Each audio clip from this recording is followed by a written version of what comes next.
ਮੈਂ ਇੱਕ ਅਨਾਥ ਆਸ਼ਰਮ ਵਿੱਚ ਕੰਮ ਕਰਦੀ ਸੀ ਜਿੱਥੇ ਮੇਰੀ ਇੱਕ ਕੁੜੀ ਨਾਲ ਦੋਸਤੀ ਹੋ ਗਈ। ਉਹ ਮੈਨੂੰ ਰੋਜ਼ ਕਹਿੰਦੀ ਕਿ ਦੀਦੀ ਤੁਸੀਂ ਮੇਰੀ ਥਾਂ ਸੌਂ ਜਾਵੋ, ਮੈਨੂੰ ਬਹੁਤ ਤਕਲੀਫ ਹੁੰਦੀ ਹੈ।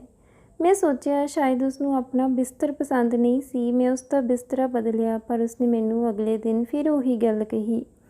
ਇਸ ਵਾਰ ਮੈਂ ਉਸਦੀ ਗੱਲ ਮੰਨ ਲਈ ਤੇ ਉਸਦੀ ਜਗ੍ਹਾ 'ਤੇ ਸੌਂ ਗਈ। ਮੈਨੂੰ ਪਏ ਕਾਫੀ ਦੇਰ ਹੋ ਚੁੱਕੀ ਸੀ। ਅਚਾਨਕ ਮੇਰਾ ਨਾਮ ਮੰਜੂ ਹੈ। ਮੇਰੀ ਉਮਰ 35 ਸਾਲ ਸੀ। ਇਸ ਸਮੇਂ ਮੈਂ ਆਪਣੀ ਮਾਂ ਨਾਲ ਆਪਣੇ ਘਰ ਸੀ। ਅਸੀਂ ਦੋਵੇਂ ਇੱਕ ਦੂਜੇ ਨਾਲ ਰਹਿੰਦੀਆਂ ਸੀ। ਇਸ ਸੰਸਾਰ ਵਿੱਚ ਸਾਡਾ ਕੋਈ ਹੋਰ ਸਹਾਰਾ ਨਹੀਂ ਸੀ। ਮੇਰੇ ਪਤੀ ਦਾ ਕੁਝ ਸਾਲ ਪਹਿਲਾਂ ਦੇਹਾਂਤ ਹੋ ਗਿਆ ਸੀ। ਮੈਂ ਮਾਂ ਦੇ ਘਰ ਵਾਪਸ ਆ ਗਈ ਸੀ। ਬਚਪਨ ਵਿੱਚ ਮੇਰੇ ਪਿਤਾ ਦਾ ਦੇਹਾਂਤ ਹੋ ਗਿਆ ਸੀ। ਮੇਰੇ ਪਿਤਾ ਦੀ ਮੌਤ ਤੋਂ ਬਾਅਦ ਮੇਰੀ ਮਾਂ ਨੇ ਵੀ ਮੈਨੂੰ ਇਕੱਲਿਆਂ ਹੀ ਪਾਲਿਆ ਸੀ। ਮੈਂ ਉਹਨਾਂ ਦੀ ਇਕਲੌਤੀ ਔਲਾਦ ਸੀ। ਮੈਂ ਹੁਣ ਆਪਣੀ ਮਾਂ ਨਾਲ ਹੀ ਰਹਿਣਾ ਚਾਹੁੰਦੀ ਸੀ। ਹੁਣ ਉਸ ਲਈ ਕੁਝ ਕਰਨਾ ਮੇਰਾ ਫਰਜ਼ ਸੀ। ਮੇਰੀ ਮਾਂ ਨੇ ਲੋਕਾਂ ਦੇ ਕੱਪੜੇ ਸਿਲਾਈ ਕਰਕੇ ਰੋਜੀ ਰੋਟੀ ਕਮਾਉਂਦੀ ਸੀ।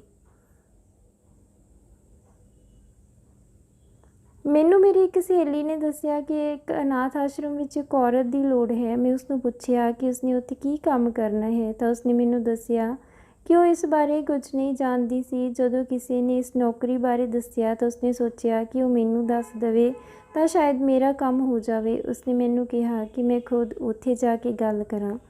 ਮੈਂ ਉਸ ਤੋਂ ਪਤਾ ਲੈ ਲਿਆ ਤੇ ਅਗਲੇ ਦਿਨ ਮਾਂ ਨੂੰ ਦੱਸ ਕੇ ਅਨਾਥ ਆਸ਼ਰਮ ਚਲੀ ਗਈ। ਜਦੋਂ ਮੈਂ ਉੱਥੇ ਪਹੁੰਚੀ ਤਾਂ ਇਹ ਇੱਕ ਘਰ ਵਰਗਾ ਸੀ। ਗੇਟ ਦੇ ਅੰਦਰ ਜਾ ਕੇ ਦੇਖਿਆ ਤਾਂ ਗਰਾਊਂਡ ਵਿੱਚ ਬੱਚੇ ਖੇਡ ਰਹੇ ਸਨ। ਕੁਝ ਬੱਚੇ ਅਪਾਹਜ ਵੀ ਸਨ। ਉਹ ਘਰ ਅੰਦਰੋਂ ਬਹੁਤ ਵੱਡਾ ਸੀ। ਇਸ ਵਿੱਚ ਬਹੁਤ ਸਾਰੇ ਕਮਰੇ ਸਨ। ਇੱਕ ਛੋਟਾ ਕਮਰਾ ਬਣਾਇਆ ਗਿਆ ਸੀ ਜਿੱਥੇ ਚੌਕੀਦਾਰ ਰਹਿੰਦਾ ਸੀ। ਮੈਂ ਬੱਚੇ ਨੂੰ ਦਫ਼ਤਰ ਦਾ ਪਤਾ ਪੁੱਛਿਆ ਤਾਂ ਉੱਥੇ ਮੈਡਮ ਨੇ ਕਿਹਾ ਕੰਮ ਕਰਨ ਲਈ ਮੈਨੂੰ ਇੱਥੇ ਹੀ ਰਹਿਣਾ ਪਵੇਗਾ। ਮੈਂ ਘਰ ਵਿੱਚ ਇਕੱਲੀ ਮਾਂ ਬਾਰੇ ਸੋਚ ਰਹੀ ਸੀ। ਉਸਦੀ ਸਿਹਤ ਵੀ ਠੀਕ ਨਹੀਂ ਸੀ। ਮੈਂ ਮੈਡਮ ਨੂੰ ਕਿਹਾ ਕਿ ਮੈਂ ਰੋਜ਼ ਨਹੀਂ ਆ ਸਕਦੀ। ਇਸ ਲਈ ਉਸਨੇ ਮੈਨੂੰ ਦੱਸਿਆ ਕਿ ਬੱਚੇ ਇੱਥੇ ਹਰ ਸਮੇਂ ਰਹਿੰਦੇ ਹਨ। ਉਹਨਾਂ ਦੀ ਹਰ ਸਮੇਂ ਦੇਖਭਾਲ ਕਰਨੀ ਪੈਂਦੀ ਹੈ, ਇਸ ਲਈ ਇੱਥੇ ਰਹਿਣਾ ਜ਼ਰੂਰੀ ਹੈ। ਤੇ ਤੇਰੇ ਤੋਂ ਇਲਾਵਾ 2-3 ਹੋਰ ਕੁੜੀਆਂ ਹਨ ਪਰ ਉਹ ਹੋਰ ਕੰਮ ਕਰਦੀਆਂ ਹਨ। ਮੈਂ ਮੈਡਮ ਨੂੰ ਪੁੱਛਿਆ ਕਿ ਕੀ ਕੰਮ ਕਰਨਾ ਹੈ। ਮੈਡਮ ਨੇ ਕਿਹਾ ਕਿ ਤੇਰੇ ਬੱਚਿਆਂ ਦੇ ਪੇਟ ਭਰਨ ਦੀ ਜ਼ਿੰਮੇਵਾਰੀ ਹੋਵੇਗੀ। ਤੈਨੂੰ ਬੱਚਿਆਂ ਦੀ ਦੇਖਭਾਲ ਕਰਨੀ ਪਵੇਗੀ। ਇਸ ਤੋਂ ਇਲਾਵਾ ਮੈਂ ਉਸ ਨਾਲ ਕੋਈ ਹੋਰ ਕੰਮ ਨਹੀਂ ਸੀ। ਕੁਝ ਗੱਲਾਂ ਕੀਤੀਆਂ ਫਿਰ ਮੈਂ ਉੱਥੋਂ ਉੱਠ ਕੇ ਆਪਣੇ ਘਰ ਆ ਗਈ। ਮੈਨੂੰ ਉੱਥੇ ਰਹਿਣ ਵਿੱਚ ਕੋਈ ਇਤਰਾਜ਼ ਨਹੀਂ ਸੀ ਪਰ ਮੈਨੂੰ ਮੇਰੀ ਮਾਂ ਦੀ ਚਿੰਤਾ ਸੀ।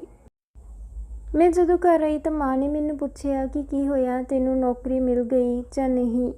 ਮੈਂ ਮਾਂ ਨੂੰ ਸਭ ਕੁਝ ਦੱਸਿਆ ਤਾਂ ਮਾਂ ਨੇ ਕਿਹਾ ਜੇਕਰ ਤੈਨੂੰ ਨੌਕਰੀ ਪਸੰਦ ਹੈ, ਪੈਸਾ ਵੀ ਸਹੀ ਹੈ, ਮਿਲ ਰਿਹਾ ਹੈ ਤਾਂ ਤੂੰ ਇਹ ਕੰਮ ਕਰ ਲੈ, ਚਿੰਤਾ ਨਾ ਕਰ। ਮੈਂ ਅਗਲੇ ਦਿਨ ਅਨਾਥ ਆਸ਼ਰਮ ਪਹੁੰਚ ਗਈ। ਮੈਂ ਆਪਣਾ ਬੈਗ ਕਮਰੇ ਵਿੱਚ ਰੱਖਿਆ। ਉਸ ਸਮੇਂ ਕਮਰੇ ਵਿੱਚ ਕੋਈ ਨਹੀਂ ਸੀ।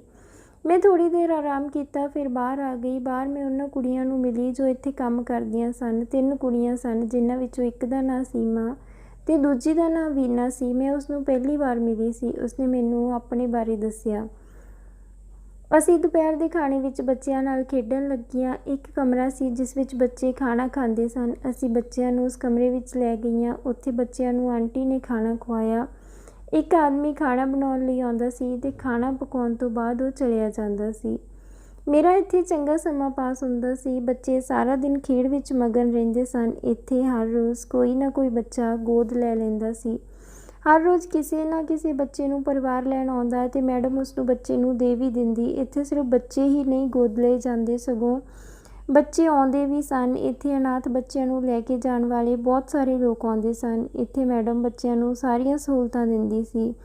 ਛੋਟੀ ਕੁੜੀ ਜੋ 13 ਜਾਂ 14 ਸਾਲ ਦੀ ਹੋਵੇਗੀ, ਜਦੋਂ ਤੋਂ ਉਹ ਇੱਥੇ ਆਈ ਸੀ ਉਦੋਂ ਤੋਂ ਉਸਦਾ ਹੱਥ ਖਰਾਬ ਸੀ। ਉਹ ਡਰਦੀ ਰਹਿੰਦੀ ਸੀ ਤੇ ਕਿਸੇ ਨਾਲ ਗੱਲ ਵੀ ਨਹੀਂ ਕਰਦੀ ਸੀ। ਉਸਨੇ ਖਾਣਾ ਵੀ ਠੀਕ ਤਰ੍ਹਾਂ ਨਹੀਂ ਖਾਧਾ ਸੀ। ਮੈਂ ਉਸਨੂੰ ਪੁੱਛਿਆ ਕਿ ਉਹ ਕਿਸੇ ਨਾਲ ਗੱਲ ਕਿਉਂ ਨਹੀਂ ਕਰਦੀ। ਉਹ ਮੇਰੇ ਨਾਲ ਹਰ ਰੋਜ਼ ਉਸ ਨਾਲ ਮੈਂ ਗੱਲਾਂ ਕਰਦੀ। ਉਹ ਥੋੜ੍ਹੀ ਜਿਹੀ ਗੱਲ ਕਰਨ ਦੀ ਕੋਸ਼ਿਸ਼ ਕਰਦੀ ਸੀ। ਉਹ ਅਕਸਰ ਮੇਰੇ ਕੋਲ ਹੀ ਰਹਿੰਦੀ। ਮੈਂ ਉਹਨਾਂ ਸਾਰੇ ਬੱਚਿਆਂ ਨੂੰ ਪਿਆਰ ਕਰਦੀ ਸੀ। ਮੇਰੀ ਉਸ ਕੁੜੀ ਨਾਲ ਚੰਗੀ ਦੋਸਤੀ ਹੋ ਗਈ। ਉਹ ਕੁੜੀ ਬੜੀ ਘਬਰਾਈ ਹੋਈ ਮੇਰੇ ਕੋਲ ਆਈ ਤੇ ਬੋਲੀ, ਦੀਦੀ ਤੁਸੀਂ ਮੇਰੀ ਜਗ੍ਹਾ 'ਤੇ ਸੌ ਜਾਓ, ਮੈਨੂੰ ਬਹੁਤ ਤਕਲੀਫ ਹੁੰਦੀ ਹੈ। ਮੈਂ ਪੁੱਛਿਆ ਵੀ ਕਿ ਕੀ ਪਰੇਸ਼ਾਨੀ ਹੈ।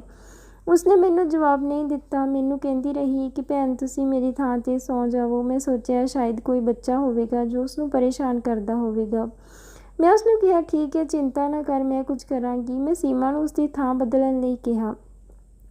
ਮੈਂ ਜਾ ਕੇ ਸਾਡੇ ਕਮਰੇ ਵਿੱਚ ਬੈਠ ਗਈ। ਸਾਡਾ ਕਮਰਾ ਬੱਚਿਆਂ ਦੇ ਕਮਰੇ ਤੋਂ ਦੂਰ ਸੀ। ਉੱਥੇ 40-50 ਦੇ ਕਰੀਬ ਬੱਚੇ ਸਨ।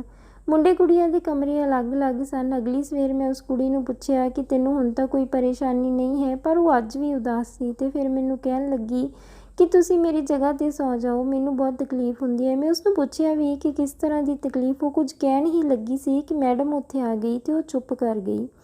ਉਹ ਹਰ ਵਾਰ ਮੈਨੂੰ ਇਹੀ ਗੱਲ ਕਹਿੰਦੀ ਸੀ, ਪਰ ਮੈਂ ਉਸਦੀ ਗੱਲ ਟਾਲ ਦਿੰਦੀ। ਫਿਰ ਅਗਲੇ ਦਿਨ ਐਤਵਾਰ ਨੂੰ ਮੈਂ ਆਪਣੀ ਮਾਂ ਨੂੰ ਮਿਲਣ ਲਈ ਘਰ ਆ ਗਈ।